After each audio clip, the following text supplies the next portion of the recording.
In this video, we're talking about the 5 most affordable neighborhoods in Kitsap County. You're going to want to stay tuned all the way till the end.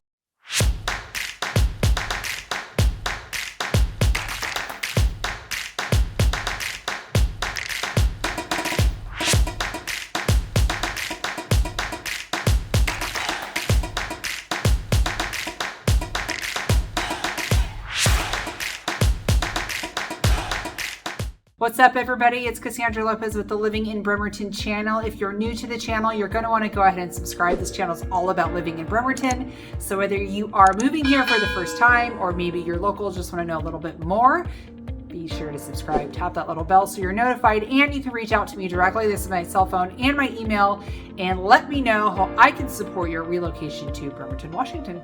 What's up, friends? So today we're talking about the 5 most affordable neighborhoods in Kitsap County. So we're not being exclusive to Bremerton, but we're looking all over the county. And essentially what I did was I took all the home sales in the last 90 days and I went neighborhood by neighborhood and found out which ones have the lowest price point, like the lowest average price point for a home sale. And so these are going to be your most affordable neighborhoods. So Kitsap County is right here in the middle. It's this big county right here that's surrounded by water on all sides. And we are just going to kind of focus in on these little red squares. So these little pins represent the homes in East Bremerton. So East Bremerton came up as one of the most affordable neighborhoods. And if you notice, we have, most of the homes are kind of concentrated right here. We have a couple of outliers up here. These are more East Central Kitsap. East Bremerton is mostly this whole area here. And then with this specific triangle here is Minette. You'll notice there are no pins in Minette. Minette tends to be a little bit more expensive just for a myriad of reasons. It didn't make our short list today. So East Bremerton is just, as the moniker would suggest, the east side. So this Moosehead right here, this is all of West Bremerton. And then we have these 2 bridges here. This is the Warren Avenue Bridge. Zoom in so you guys can see a little better. Warren Avenue Bridge here. We have the Minette Bridge here. Lots of ways to get around. East Bremerton is ideal if you, say you're stationed PSNS. You see all those little piers down here. This is PSNS and the shipyard. Say you're stationed here, but occasionally they have you go to work at Bangor. So you just hop on the 303, the Yellow Highway, you head up and you catch 3 North. And this whole thing right here is Bangor. So it's kind of in between. Obviously, it favors, the location of PSNS a little bit more, but it's a good area if you're kind of central between both bases there. Also, as you notice, it's right on the 303 dissects East Bremerton, and this is where all your shopping is going to be. So grocery stores, retail stores, you're going to have all of your auto body mechanics and stuff along here, oil changes. There's a Walmart, there's a Fred Meyer, there's a Safeway, there's, and then there's smaller, there's a million coffee drive-throughs, there's, pizza joints, there's fast food restaurants, everything you can think of is along this 303. And then off the 303, you can kind of see just the little neighborhoods and stuff. So all of these are little neighborhoods and they all just represent where people live versus where people work. So if you look at this is going to show us exactly what we're looking at here. So let me get my little annotator. So this is the number we're looking at right here, 428, 188. So that's going to be the median price point of homes sold in East Bremerton in the last 90 days. So that's pretty favorable. This time last year, it was probably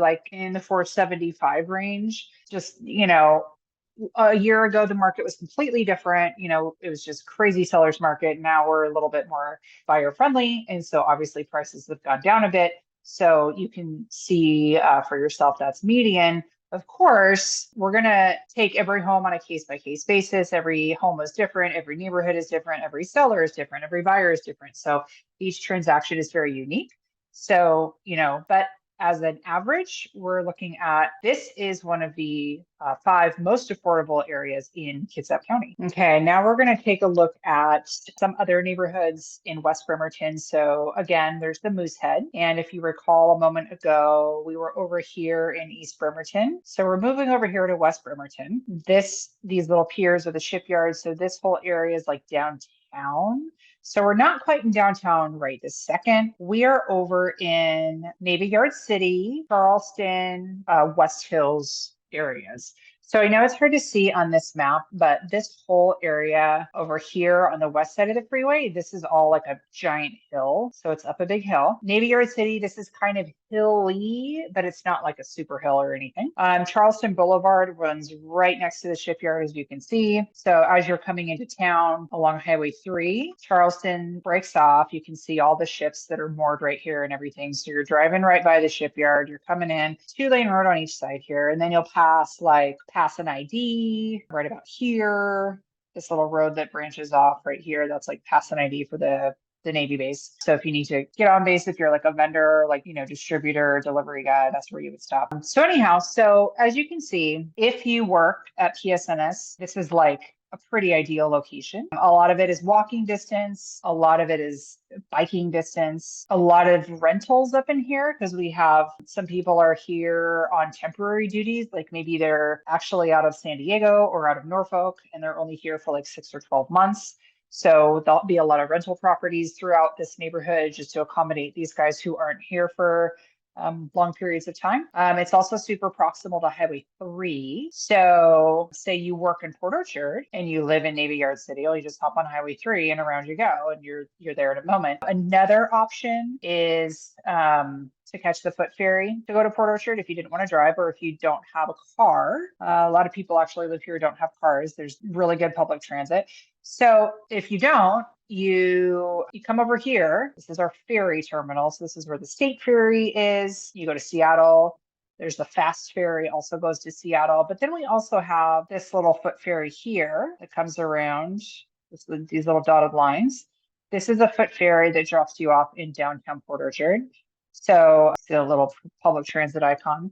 So this little area down here in downtown Port Orchard is very walkable, very bikeable public transit. So if you make your way down here, you hop on the foot ferry, you cruise over here, and then you can catch a bus or whatever. Or if you work right here at IMF, then you just walk right in. But if you're living over here, this is going to be one of your more affordable areas to live in. If we head over to the stats, the actual factual stats, we are going to be looking at this number, let's see, right here, 370, 462. So again, that's the median price point. That doesn't factor in, beds, baths, yard size. If there's a view, there's a lot of view properties over here. So if you are in that West Hills, Navy Yard City area and you're up on a hill, a lot of times you're going to have a wonderful view of Sinclair Inlet in the shipyard. Some people have a view of Mount Rainier, which is southeast of Bremerton by about 40 miles away. So, but it's, we have great views all over the county of all the mountain ranges actually. So anyway, that 370, 462 average sales price. That's just, an average, takes into account every single home, every size, every feature, all that stuff. So that's our second most affordable neighborhood in the Kitsap County area. All right, now we're going to check out across Sinclair Inlet, and now we're down in Port Orchard, this kind of area right here. So Port Orchard is considered, well, it is in South Kitsap. And specifically, we're looking at East Port Orchard. So if I zoom out a little bit, Port Orchard is actually really large. Let me get my little annotator back out so I can draw you a picture with my handy artwork. So Port Orchard is all of this, and it goes down pretty far, all the way over here. Like all of that is Port Orchard. So it's pretty large geographically, right? So we're just going to focus on this little section right here called East Port Orchard. This section over here is Manchester. This section over here is Southworth. So we have all these little, neighborhoods within Port Orchard. So right now we're just focusing on East Port Orchard. So East Port Orchard is going to be a little more urban, a little more dense. We have the downtown area right here. And this is where that little foot ferry goes to Bremerton. So if you live in Port Orchard but work at the shipyard, you would just hop the foot ferry. It would drop you off right at the IMF gate right there. It's like a 2-minute walk. This is where all of your shopping is going to be. So there's a Fred Meyer, there's a Walmart, Safeways, Albertsons, that sort of thing. Very similar at the beginning of the video when I talked about East Bremerton and like Highway 303 and how this is where all your commercial shopping is going to be. So this would be the equivalent area in Port Orchard of that sort of district. So, we're looking at Parkwood, we're looking at East Port Orchard. If we go over to the stats, we have 412 is our average price point, right about 413, $412,956. So that's the average, taking into account every home that is sold in the last 90 days. Doesn't, filter by beds, bath count, or anything like that. Most of them are 3 to 4 bedrooms, a couple of twos, whatever. Like I mentioned, every home's different, every buyer seller transaction is different. So that's just the broad bird's eye view average. Cool thing about Port Orchard is that property taxes are a little bit lower in South Kitsap. You have access to the ferry here. So in Bremerton, we have the Seattle ferry. Kitsap. Oh my goodness, Cass. South Kitsap, Port Orchard area, we have the Southworth ferry, which takes you to, this is Vashon Island here, takes you to there, and then it continues on to Fauntleroy, which is considered West Seattle. So if we zoom out a little bit, West Seattle is going to be like a really industrial district. There's the Todd shipyard down here. There's a lot of trucking facilities and warehouses down here. There's a couple of breweries down here. So really industrial area in West Seattle, whereas the Bremerton ferry takes you from Bremerton and it takes you right into Seattle proper, downtown Seattle. So that's one difference. Port Orchard is also pretty proximal if you wanted to head down to Tacoma or anything like that. So Gig Harbor, Tacoma is right here. So you're only about, 20-minute drive. I live in East Central Kitsap, so I live like right in this area, and it takes me anywhere from 40 minutes to 50 minutes to get to where I need to go in Tacoma, depending on where. So if you're coming from Port Orchard, you shave 40 minutes off that commute right there because you're 20 minutes closer. So that's cool. So if you ever wanted to go to Tacoma for anything, there's lots to do there. You're more proximal than you would be like if you started in Bremerton, so your commute would be less. And then you're also really close to, let's see if I can find it. There's Manchester State Park is up here. So Manchester State Park is absolutely phenomenal. It's not too big, as you can tell, but you have just like these stunning views of Seattle and everything. So lots to do here. Great, pretty central location. It is considered South Kitsap again, so you're on the southern part of the county, but you have a lot of great commuting options to get around, and you're not too far from Bremerton. One downfall from living down here in South Kitsap would be what I've referred to as the shipyard traffic. So every day, Monday through Friday, from about 3 o'clock to about 6 o'clock, there's what's called shipyard traffic. So we have everybody from Bangor, which is, way up here, this little gray spot here, that's Bangor. And then everybody from Bremerton, the shipyard here, is getting out of work at the same time. And all of these employees are taking Charleston Avenue, which is 2 lanes, and then Highway 3, which is 2 lanes. And then they come in together right here down into 2 lanes. So we're putting 4 lanes into 2 lanes. So we get this huge bottleneck right here. And it backs up several miles. Oftentimes it's backed up, up here to Chico or Kitsap Lake. This is Kitsap Lake right here. And it adds, a fair amount of time to your commute. And it doesn't let up. It's pretty consistent all the way through here until you get to about the Horn, the Gorse curve right here, because several folks hop off here and keep heading south on Highway 3. Most people keep going around to Highway 16 and into South Kitsap areas. Maybe some people are headed out to Gig Harbor as well. Conversely, in the morning time, like your morning commute actually isn't too bad. So it does back up a little bit, but I think more often people stagger in their in times in the morning. And so it's not quite a backup as it is in the afternoon. But anyway, that's just one negative about living down here, is that, you're going to contend with that traffic on a daily basis. All right, now we're going to actually head to the other end of the county. So we were just down here in Port Orchard and Bremerton areas for a bit. Now we're going to head up here to this little community called Suquamish. And I'm probably pronouncing that right. It's probably just called Suquamish. That first U, I think, is silent. So basically, you're going to head north on Highway 3. You're going to head through Paulsbo and all the way east over here. As you can see, it's the last little community you get before you get to Bainbridge Island. It says Bainbridge Island. And so despite the fact that it's, a lot of waterfront and everything, it's actually relatively affordable compared to the surrounding areas. So Bainbridge Island, of course, one of the most expensive, areas in Kitsap County and in Western Washington in general. And then Indianola is another really expensive area. This little jetty right here, this is called the Indianola Sand Spit. Every single home on here is waterfront. All of these properties are southern facing waterfront. So like they just command a a high price tag, whereas Suquamish is not so much. So we have some great things about Suquamish. It is, like I said, super close to Bainbridge Island. So like if you live over here, but say you work in Seattle, you could drive down to the ferry terminal here. Here's our Bainbridge Island ferry terminal right there.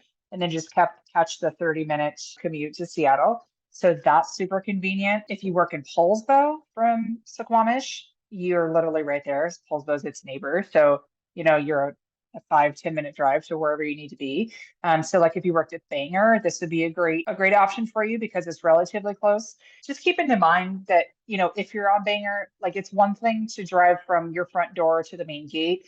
It's a whole nother thing to drive from your front door down to lower base. So if you're stationed at lower base, like on the subs, it's going to add, 20 minutes to your commute. It just takes a while to get all the way down there. So I have folks who want to live within 10 or 15 minutes of Bangor just because it takes them that extra time once they're on base. It's still another 15, 20 minutes to get to their work, their job site. So just something to keep in mind. If we head over to the stats, we are looking at 468,312. That is the average. All the homes sold in the last 90 days in Squamish.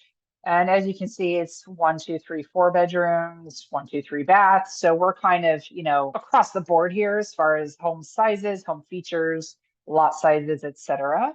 This is just the average. But again, it's, 468, relatively affordable compared to other areas in town. For example, Bainbridge Island, I think the median price point's like above 900. Out here in Seabeck, the median price point is like 850. So it is half that just about. So Suquamish is one of those kind of hidden gems.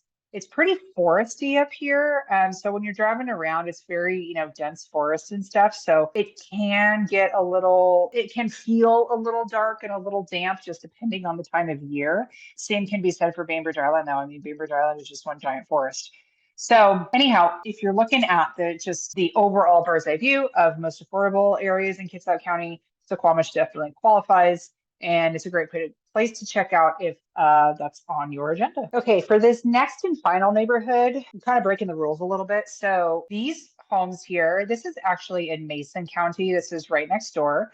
Kitsap County, obviously, we talked about Port Orchard, Bremerton, Suquamish, and all of those neighborhoods. So right now, we're going to head out into Belfair. And the reason I wanted to talk about Belfair in my Kitsap County video, even though this is Mason County, is because I have a lot of clients who actually consider Belfair as, a primary place to look for a home because it is so affordable. So they're willing to make the commute because this can be a longer commute, especially if you're out here in like Tahuya. Oh gosh, Lilywop. I can't even believe this is on here. Lilywop is like Hood Canal. If you're living out here, you're like an hour plus commute. So I wouldn't even consider that, unless you're down for that. I don't know. That's a long commute for me. I wouldn't want to do that daily. But a lot of people do find that they can trade the commute for an affordable property and it works for them. So Belfair is, like I said, Mason County. It is a little bit more rural. So a lot of areas out here are going to be satellite for TV and internet, maybe DSL. You might have some CenturyLink, but very few places are going to have high-speed internet, cable or fiber optics, anything like that. Additionally, your cell service is going to be a little bit minimalized. And you're going to have like that really out in the country feel out here, as it were, but foresty, right? So if you're from like the Midwest and you're from like an area that's very, has a lot of plains and not a lot of trees, well, that's out in the country too, but it's more plainy. Whereas out here, it's very foresty. A lot of national parks. You have access to a lot of camping out here, that sort of stuff. Obviously, Mason County is going to have its own municipalities, its own jurisdictional stuff going on. So you just want to make sure that, you know the rules and stuff. I know Kitsap County, for example, like if you wanted to practice, target practice on your property has to be at least 5 acres, that kind of thing. So I'm not sure what the rules are in Mason as far as that's concerned. They may be a little bit more relaxed on that. So anyhow, you come down Highway 3. So here we are, Highway 3. Say we're coming out of Bremerton, catch Highway 3 south. So instead of around the Gorse curve here, instead of catching Highway 16, you just stay on 3 south. You just go all the way down, and then there you are. And then you get to about here into Belfair proper, and there's a little bit of shopping, like right around here. So there's like a Safeway, there's a hardware store, there's a couple of, there's some gas stations and some restaurants and things like that through here. For the most part, it's just going to be pretty rural. If you keep heading south, you're going to get into Allen, a little bit farther down, Mason Lake. You have some really great waterfront skiing, all that stuff around here. And we get into Grapeview and Allen, a little bit off topic. But I wanted to include Belfair just because a lot of people do include this as one of their search areas. So just to go to the stats, you will see that we have, 448 right here. So pretty affordable. And again, that's taking into account all home sizes, shape sizes, lot sizes, bed bath count, waterfront, not waterfront, view, not view, et cetera, et cetera. So basically the average. So if you wanted to explore this as an option, it's a super affordable option. Also, Mason County's property taxes are a little bit lower, so your money goes farther. You get a little bit more bang for your buck.